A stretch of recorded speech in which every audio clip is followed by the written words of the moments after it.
Spring is coming, the birds are singing, and all is right with the world. Except that it's not. We're in the midst of a pandemic. Hundreds of thousands have died.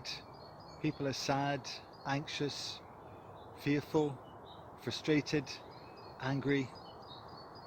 And this pandemic has just exacerbated so many other things that we see are wrong with our world. Divisions, violence, hatred, prejudice against different groups in our society. So much that's wrong with our relationship with nature. We live in a world that is broken, where our relationships with others, our relationships with the world are spoilt. We're uneasy with ourselves.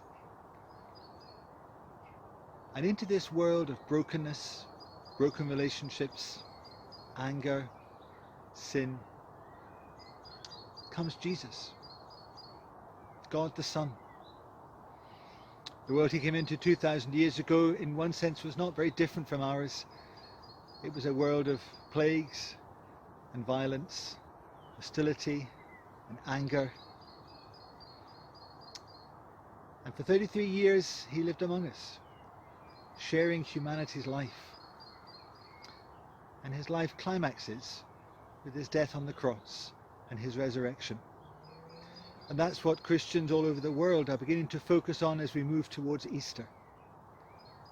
But why is his death so important and so significant for us and for all the world? As he hangs on the cross, as he's crucified, as he dies that most shameful of deaths, the Gospels record that Jesus said 7 things, 7 words. And in this series of short videos, we're going to look at these 7 words and see how they tell us something about what his death meant and means. Let's hear the first saying now.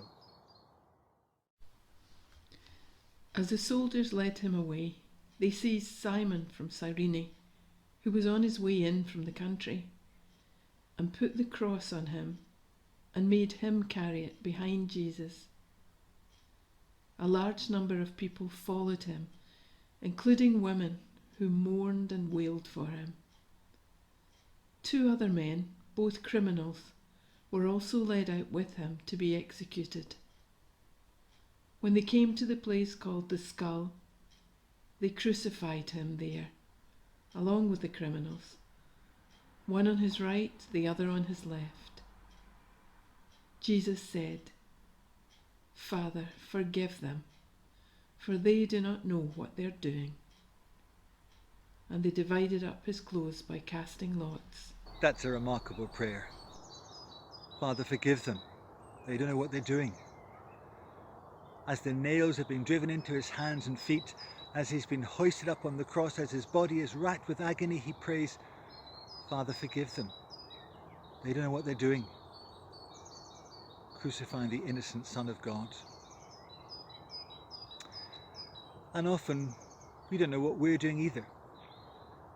When we sin, when we abuse and exploit creation, when we go against other people, when we're angry, when we abuse and exploit others, or even just when we let thoughts sit and fester in our minds, we think no one else knows, but all the time what we're doing is not just hurting others, but we're breaking our relationship with God, the one who's made us, the one who's made this world, the one who's made all people in his image.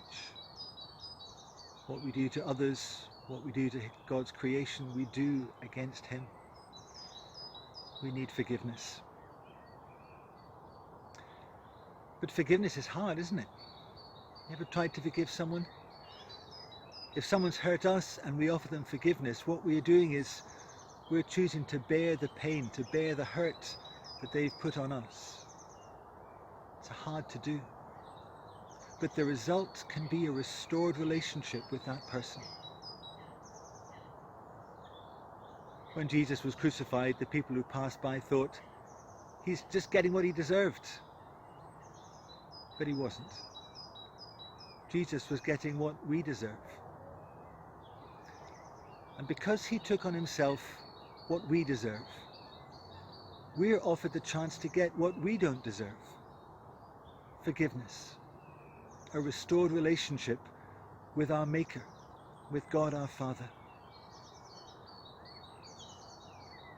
And so when Jesus dies on the cross, when he prays that prayer, Father, forgive them, that is in a sense an invitation to all of us to come to him, to accept his forgiveness.